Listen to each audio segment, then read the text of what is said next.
Assalamualaikum warahmatullahi wabarakatuh. Waalaikumsalam warahmatullahi wabarakatuh. Alhamdulillah. Alhamdulillahilladzi anzala as-sakinata fi qulubil mu'minin liyazdadu imanan ma'a imanihim. Wassalatu wassalamu ala ashrafil anbiya'i wal mursalin Sayyidina wa maulana Muhammad wa ala alihi wa ashabihi ajma'in, amma ba'du. Hadirin jamaah salat maghrib Masjid Al-Muttaqin. Alhamdulillah, ini malam ke-9 bulan Sya'ban. Allah senantiasa dan semoga terus memberikan rahmatnya kepada kita semua. Hadirin,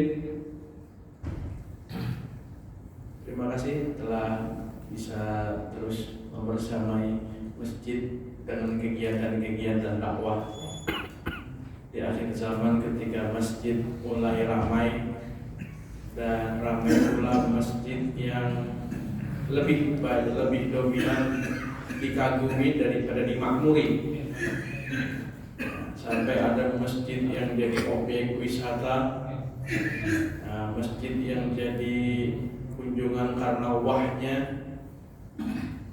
tapi tidak sedikit pula masjid yang ramai karena makmurnya. Ini ada ibu-ibunya? Ada. Bapak aja ya, disapa. Para bapak, ini kajian yang keberapa bahas Ramadan? 3. Ramadan terus bahasnya. Baik. Kalau bicaranya bahas Ramadan, berapa lama lagi? 20 hari. Sekitar 3 pekan lagi insya Allah. Apa yang istimewa dari Ramadan sehingga sebelum hadir kita sudah siap-siap?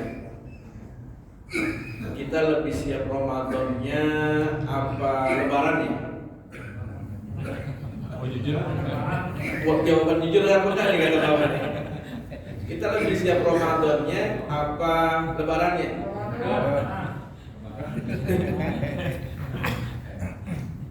Kita lebih senang datang Ramadan apa datang Lebaran?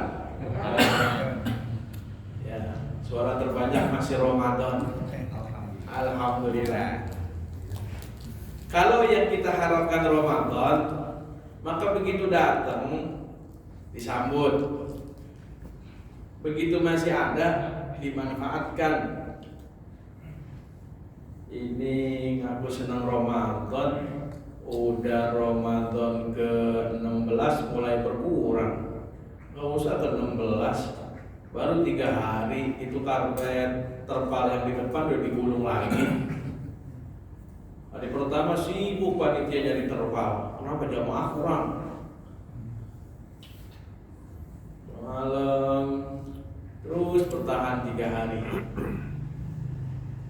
Nah, bapak-bapak yang pernah umroh Ramadan, umroh 10 hari pertama sama 10 hari terakhir, ramean mana? Terakhir. Ini faktornya ya, salah satu faktornya di dalam kitab fikih itu tentang bab hari raya, atau di hadis di Bulughul Maram pun Muslim mempunyai 2 hari raya. Hari raya Idul Fitri dan Idul Adha. Dari 2 hari raya ini mana yang lebih utama, atau yang mana yang dianggap yang lebih meriah? Kalau secara tuntunan syariat, ya dua-duanya bisa meriah. Cuma lebih meriah lagi Idul Adha. Sehingga persiapan di Idul Adha ini dari jauh-jauh hari. Dan Ramadan ini ada Idul Fitri, tapi lebih fokusnya ke puasanya daripada Idul Fitrinya. Nah, kita lihat kebiasaan masyarakat yang Idul Adha itu lebih diutamakan dari Idul Fitri. Idul Fitri Ramadannya tampak lebih makmur. Karena apa? Gak mikirin kue, gak mikirin pulang kampung. Ya. Mereka pulang kampungnya kapan? Idul Adha. Bapak-bapak yang pada pergi haji atau yang dari Madura tuh Idul Adha rame ya. Rame liburan. Kita liburannya Idul Fitri, sehingga H-7 itu udah tampak jelas makin rame itu terminal, bandara, pelabuhan. Karena musafir pakai dalil, musafir itu boleh tidak puasa. Jakarta Surabaya jauh ratusan kilo. Jauh ya Jakarta Surabaya. Capek apa enggak? Capek juga. Meskipun naik pesawat 2 jam, ke bandaranya 3 jam. Nah di sini. Maka dalam hadis itu Nabi memberikan kabar gembira, ja'at Ramadan, telah datang Ramadan. Ramadan datang. Syahrul Barakah, malam ya, bulan yang penuh berkah. Dalam hadis riwayat Imam Ahmad, faradallahu alaikumus shiyam, Allah mewajibkan kepada kalian puasa. Tuftahu abwaabas sama wa tughlaqu abwaaban nar, dibukakan pintu langit, ditutup pintu neraka. Nah hadirin, persiapan Ramadan ini mencakup persiapan fisik, tapi yang lebih utama itu persiapan yang bersifat hati dan ilmu. Hati dan ilmu. Dari sisi hati kita gembira. Man fariha bidukhuli Ramadan, siapa senang dengan datangnya bulan Ramadan. Takhrij hadisnya itu ada yang memiliki berbagai macam makna terkait kekuatan hadis. Man fariha bidukhuli Ramadan, tapi sebagai motivasi ya, dia bisa dijadikan motivasi. Man fariha bidukhuli Ramadan, dia senang dengan datangnya bulan Ramadan. Makna senangnya ini direalisasikan dengan ibadah, direalisasikan dengan mengisinya dengan penuh kekhusyuan. Maka kalau dia sudah begitu, haram Allah jasadahu ala niran, diharamkan jasadnya atas api neraka. Kalau yang hakikatnya senang begitu. Nah ini, kesenangan ini namanya rohaba kalau dalam bahasa Arabnya. Maka istilah di masdarnya itu membuat menjadi marhaban. Sering ucap ya, marhaban, ahlan wa sahlan, marhaban ya Ramadan. Penyambutan. Lalu persiapan ilmu, masih banyak. Mungkin kita pribadi masih banyak kurangnya tentang Ramadan. Padahal kalau secara fikih Ramadan itu simpel. Ramadan itu ibadah yang simpel. Ada ibadah itu konteksnya al-fi'lu, mengerjakan. Yang kedua at-tarku, meninggalkan. Kalau konteksnya al-fi'lu, maka syarat rukunnya itu lebih ketat, lebih banyak. Sholat, syarat dan rukunnya lebih banyak. Rukun sholat berapa itu? Dalam fikih ada yang menyebut 13, ada yang menyebut 18, 17 dengan tumakninah dipisah. Tapi kalau puasa rukunnya cuma 2, niat dan menahan hal-hal yang membatalkan puasa dari terbit fajar sampai terbenam matahari. Konteksnya seperti itu. Karena ibadahnya meninggalkan, tidak ada praktek khusus. Kalau haji bagaimana sih ya? Meskipun setelah manasik pun nanti begitu sampai sana masih bingung juga. Nyari pilar hijau, nyari rukun yamani, kemudian dia mabitnya bagaimana ke Mina, terlewat. Dan itu dalam konteksnya. Sholat ya, tahu syarat rukunnya, wajib ruku. Cuma kalau pinggang lagi encok bagaimana rukunnya? Wajib menutup aurat, celana segitu-gitunya. Ini disediakan baju, ini baju punya siapa Pak? Ini masjid. Punya masjid untuk? Nah, itu namanya melengkapi syarat. Soalnya ada juga ya pakai kaos sih sebenarnya sholat boleh. Ternyata orang ihram nggak pakai peci, cuma 2 lembar, nggak pakai daleman Pak ya. Begitu sah. Tapi bicaranya menutup aurat. Nah, kalau dia pakai kaos, auratnya keangkat yang belakang, nah dibuatkan itu kan. Ini ibadah yang prosesnya itu al-fi'lu, mengerjakan. Jadi banyak rangkaian. Kembali puasa cuma meninggalkan, nggak makan, nggak tidur, nggak minum, nggak melakukan hal yang membatalkan. Tapi yang berat itu ibadah puasa dalam hal batinnya. Zahirnya sih banyak, makanya Nabi sering bersabda, pernah beberapa hadis itu yang bunyinya hampir sama. Kam min shaimin laisa lahu min siyamihi illa al-ju' wal 'atash. Berapa banyak orang yang puasa nggak dapat apa-apa kecuali ju', lapar dan haus. Cuma gugur kewajiban. Nah, ini titik beratnya. Jadi dalam hal ini kita bicara mengenai sedikit mengenai fikihnya puasa itu, terutama Ramadan.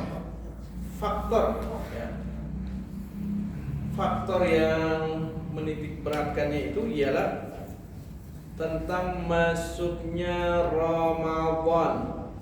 Ini di masyarakat kita sangat banyak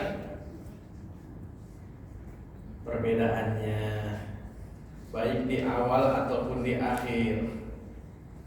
Yang paling banyak itu Indonesia, karena kalau negara lain itu sudah ada ketetapan pemerintah. Kalau pemerintah nyuruhnya puasa hari Jumat semua. Yang puasa hari Kamis,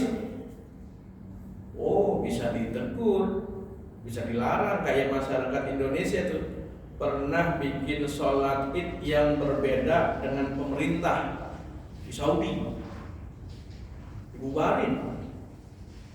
Kalau Indonesia macam-macam. Ada yang Muhammadiyah NU belum puasa, dia puasa duluan. Itu yang di daerah mana? Sumatera Barat. Begitu kami rekan-rekan dari tim Falak itu ya menanyakan gimana dalilnya, dilihat dari air laut. Gimana hitungnya air laut? Dalam ilmu Falak itu ya enggak semudah itu. Maka dalam hadisnya, dalam riwayat Bukhari Muslim, di sini dinyatakan idza ra'aitumu fasumu. Kata Nabi, idza ra'aitumuhu fasumu. Apabila kalian melihat hilal, fasumu, maka kalian puasa. Wa idza ra'aitumuhu fa'aftiru. Apabila kalian enggak melihatnya, wa idza ra'aitumuhu, apabila melihat juga nanti pada akhir Ramadan, fa'aftiru, lebaran atau berbuka. Fa in umma 'alaikum faqduru lahu. Apabila umma, Allah itu samar-samar, maka faqdurulah, dikira-kira. Dalam riwayat lain fa in ughmiya 'alaikum faqduru lahu 30, apabila enggak kelihatan lengkapi jadi 30. Dari hadis ini penetapan awal lebih simpel daripada penetapan akhir. Jadinya dalam riwayat itu sepanjang sejarah Nabi lebih banyak berpuasa hitungannya 29 daripada 30 zaman Nabi. Kalau dihitung-hitung memang posisi hilalnya pas lagi kelihatan, tapi bukan berarti wah harus 29, tidak. Karena dalam Hijriah itu bisa 29 bisa 30. Maka era Nabi itu pas lagi 29 lebih banyak. Nah, ini terjadi perdebatan yang sangat cukup pelik di Indonesia. Faktornya adalah pertama hisab dan ru'yah. Hisab dan ru'yah. Yang kedua, faktor pembebasan melaksanakan ibadah bagi masyarakat atau bagi rakyat Indonesia. Faktor pertama,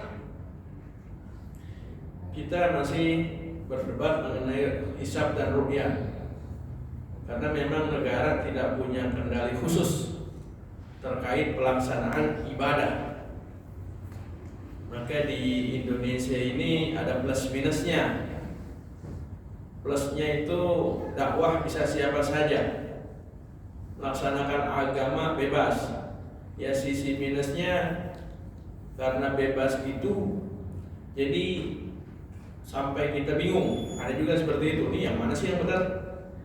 Tinggal kekuatan hati dan kekuatan ilmu saja yang dan saling toleransi terhadap perbedaan pendapat. Kalau di negara-negara seperti Timur Tengah atau saudara kita, tetangga kita Malaysia, pertama harus sama dengan pemerintah. Yang kedua, mereka yang berdakwah harus punya legalitas, punya izin. Siapa yang jadi imam, siapa yang jadi khotib. Khotib pun teksnya harus seizin atau sama tuh, bisa nih kita pindah ke mana? Kalau beda-beda masjid Indonesia beda-beda pembahasannya. Tapi di Indonesia, tapi di Malaysia enggak, sama semua tuh. Kita bebas bikin pengajian nggak lapor. Tapi di Saudi kita bikin pengajian di masjid tanpa pengetahuan pengurus masjid atau pejabat setempat, itu dipertanyakan. Bisa dipanggil tuh penyelenggaranya dan gurunya, siapa ngapain ngadain pengajian seperti ini. Itu sisi plus minusnya. Indonesia bebas. Maka kita akan menemukan untuk bulan Syawal besok, Lebaran ini beda nih. Kalau Ramadannya insya Allah sama. Ramadannya insya Allah sama. Cuma yang berbeda itu kemungkinannya itu di Syawal, antara tanggal 21 dan tanggal 22 April. Kalau Muhammadiyah sudah menentukan Lebarannya tanggal 21. Kalau yang dari kalender pemerintah hitungnya 22. Karena apa dihitung 22? Karena tanggal 21 itu atau 20 sore bulan 3 derajat. 3 derajat itu nggak kelihatan. Cuma dalam hitungan saudara kita yang Muhammadiyah itu 3 derajat kelihatan. Dan mungkin yang melihat pakai ru'yatul hilal pun 3 derajat masih ada yang melihat. Jadi nggak usah heran nanti yang di non Muhammad, yang NU pun bisa melihat itu karena 3 derajat. Titik selanjutnya dari Mabims, ya, Majelis Agama Brunei, Indonesia, Malaysia, Singapura, Mabims. Ini penentuannya 4 derajat rata.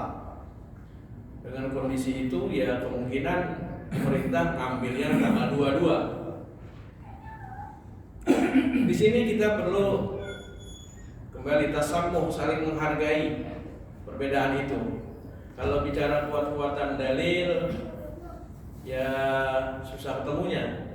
Meskipun ya kalau kita bicara dalil konteksnya sumu idza ra'aitumuhu fasumu, atau hadis lain sumu li ru'yatihi, berpuasalah karena melihat bulan. Aftaru li ru'yatihi, berbukalah atau lebaranlah karena melihat bulan. Ini konteks hadisnya ro'a, ngelihat, maka disebut ru'yatul hilal. Itu jadi titik permasalahan. Lalu di Indonesia tadi perbedaan tentang kebolehannya. Nah, ini menjadi perbedaan. Dari sisi fikih demikian. Lalu kembali kepada masalah batiniyahnya. Maka Al-Imam Ghazali itu membagi puasa dengan 3 tingkatan. Puasa am, puasa orang umum. Yang kedua puasa orang khas, orang khusus. Yang ketiga khawasul khawas. Yang pertama orang umum, orang umi begitu, sekedar puasa, selesai urusan. Dan simpel, dia ini bicara hukum ya, bicara hukum. Kalau bicara hukum itu kita melihat satu sisi keabsahan suatu hukum. Ada orang puasa, ibadah sholatnya masih males-malesan. Bicara soal puasanya sah atau tidak, ya konteks hukum sholat tersebut, ya puasanya sah. Ada orang sholat, sarungnya boleh nyolong, bicara sah banget. Bisa bicara sah ya sah sholatnya. Coba bicara halal apa enggak, itu lain urusannya. Ini bicara pada saat ibadah tersebut. Tapi dari sisi ibadah tidak cukup dengan bicara sah fikihnya saja. Ada etika-etika hukumnya. Contoh kasus, ada suami sakit, ini fikih nih. Suami sakit, istri minta cerai, pantas apa enggak? Kalau secara hukum ya, suami enggak ngasih nafkah, istri boleh minta cerai. Secara hukum. Secara etis, pantas apa enggak? Kurang pantas dari sisi etika begitu. Maka terkadang Nabi pun melihat itu dijadikan satu paket. Kayak apa? Orang yang ibadah sedekah di tempat lain tapi tetangganya masih kelaparan. Ada yang orang yang melaksanakan ibadah sunnah yang biaya besar, contoh haji sunnah atau umroh sunnah. Ya umroh semuanya sunnah, meskipun begitu. Tapi tetangganya ada yang kelaparan, saudaranya ada yang membutuhkan. Nah ini dicela. Jadi sisi hukum ya sah, tapi sisi etika tidak. Maka puasa pun demikian. Yang puasa kita menjaga mata, menjaga telinga, menjaga lisan. Dan ibadahnya ini durasinya lebih lama. Sholat kita berapa lama? Paling lama sehari semalam itu 30 menit rata-rata. Kalau Ramadan kita puasa dari start puasa sampai berbuka itu masih cakupan ibadah. Cakupan ibadah sedang ibadah. Maka kalau kita lihat konteks hadis ya, konteksnya begitu, maka wajar kalau ada yang menyatakan tidurnya orang puasa adalah ibadah. Memang dia sedang ibadah. Konteksnya dia sedang ibadah karena ibadahnya full. Ibadahnya full seperti itu. Ya tidur, ya kerja, semuanya dalam cakupan ibadah dan dia menjaga semua. Kita lagi sholat nggak boleh makan, nggak boleh melihat sesuatu yang mengganggu sholat kita. Hakikatnya lagi puasa juga begitu, nggak boleh mengganggu yang membuat batal puasa kita. Itu terkait penerapan batiniyahnya. Maka itu disebut puasa khos, puasa orang-orang yang menaik tingkat dari yang sekedar nggak makan nggak minum, naik kepada sesuatu yang membatalkan pahala puasa. Puasanya sih nggak batal, cuma pahalanya bisa batal. Jadi ada zahirnya, ada batinnya. Karena secara umum ibadah itu bisa dua sisi itu ya. Sholat bagus, tapi ada ayat fawailun lil musallin. Kenapa dia sholat tapi celaka? Karena sisi yang lainnya tidak dilengkapi, yaitu an sholatihim sahun, sholatnya lalai. Sama kayak tadi puasanya lalai.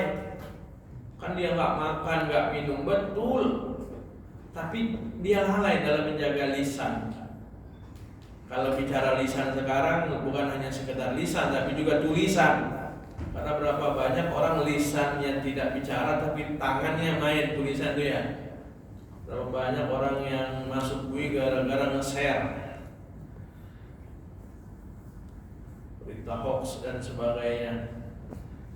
Itu berapa banyak rumah tangga yang ribut gara-gara WA. Biasa di kantor ada temannya yang perempuan bercanda gitu kan, WA di bercanda juga, istrinya ngelihat, bisa repot urusan. Itu kondisinya. Menjaga semua. Apalagi kalau dia sudah betul-betul meyakinkan itu terpatri dalam dirinya, nggak boleh bohong, nggak boleh berkata-kata kasar dan sebagainya, maka ini puasanya luar biasa. Tapi zaman Nabi perang Badar dilaksanakan di bulan apa itu? Bulan puasa. Fathu Makkah bulan puasa. Jadi yang masalah itu bukan kerasnya, tapi melanggar syariatnya atau tidak. Meskipun dalam Fathu Mekah itu dalam riwayat Nabi di sudah dekat Mekah tuh minta air. Untuk apa? Untuk membatalkan puasanya. Ngajarin umat boleh nih nggak puasa gitu. Baik. Selanjutnya kalau sudah itu dijaga lisan, mata, tangan dan semua anggota, maka yang khawasul khawas yang ketiga itu orang yang menjaga hati. Hati itu sifatnya lebih tinggi daripada sekedar menjaga lisan, menjaga anggota. Apa yang dijaga hati, apa yang dijaga niat, apa yang dijaga hal-hal yang terkait dengan ibadah hati dan terkait penyakit hati. Diperhatikan mana ibadah hati, mana yang termasuk kategori merusak hati. Tulul amal itu merusak, berangan-angan itu merusak, punya sifat hasud itu merusak. Kita lisan kita gak suuzon, gak fitnah orang, tapi hati kita nih keluar kalimat itu.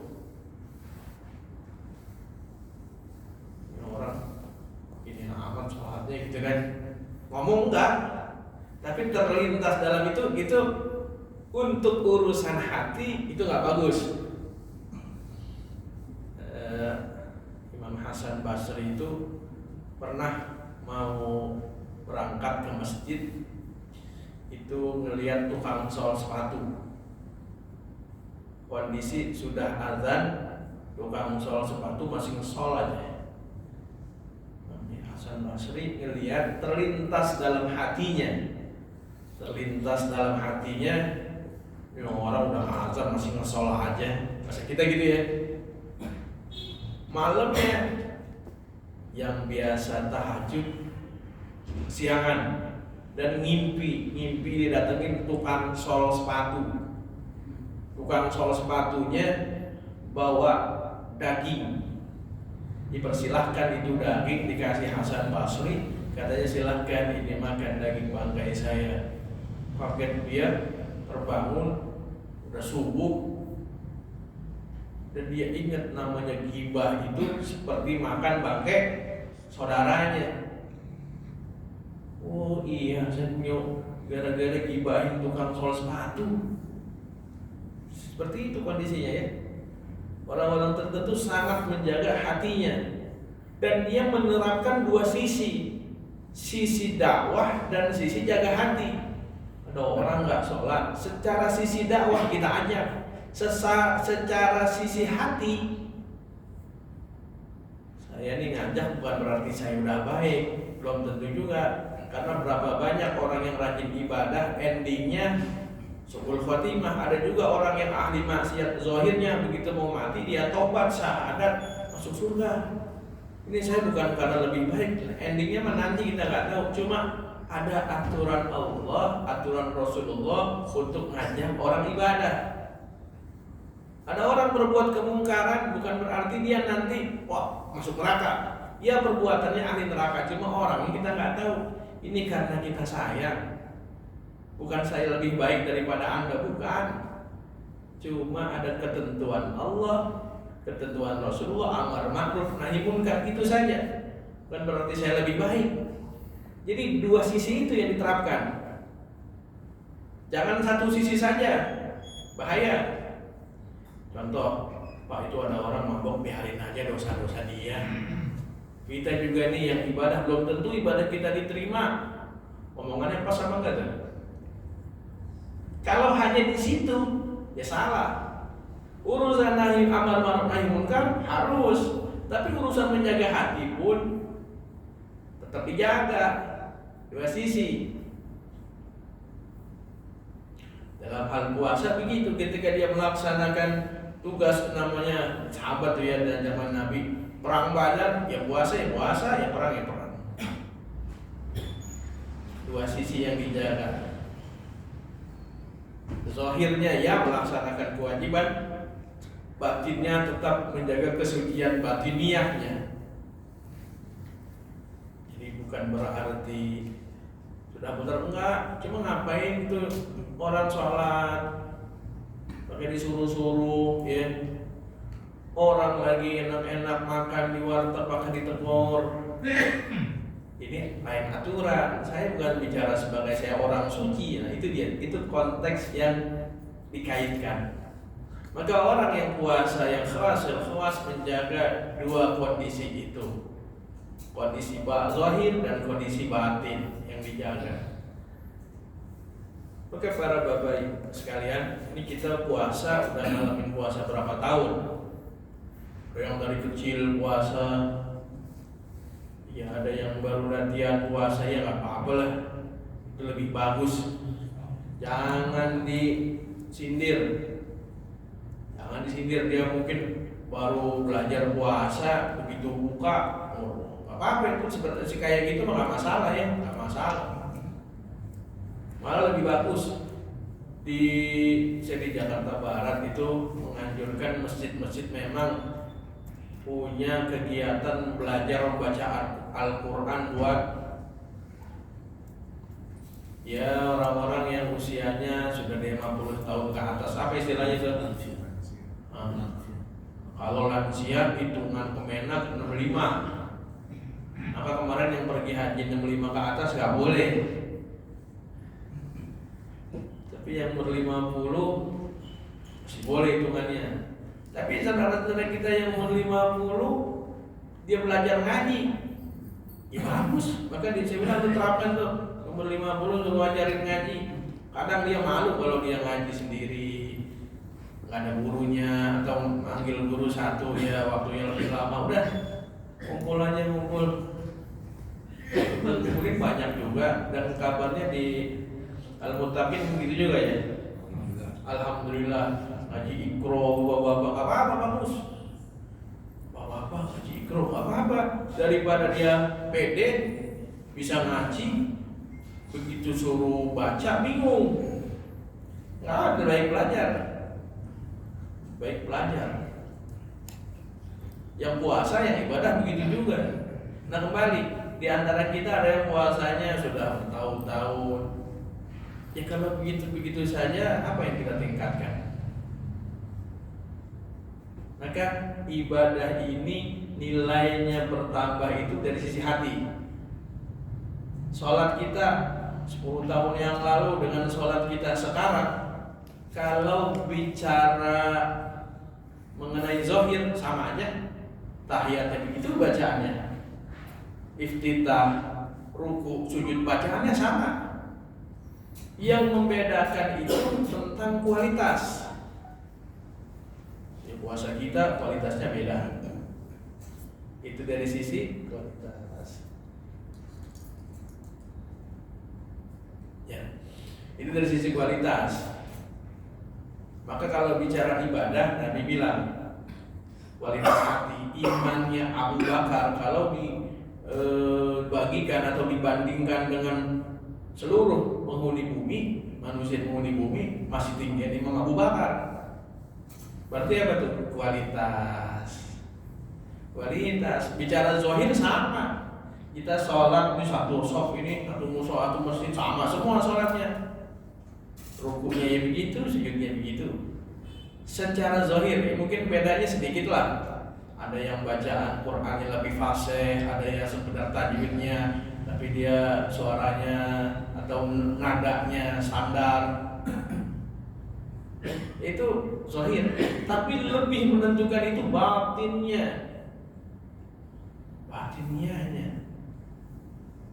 Ketika dia membaca tahiyat, at-tahiyatul mubarakatus sholawatut thayyibatu lillah, atau dia kalimatnya yang lain at-tahiyatu lillah mubarakatus sholawatut thayyibatu, sama saja.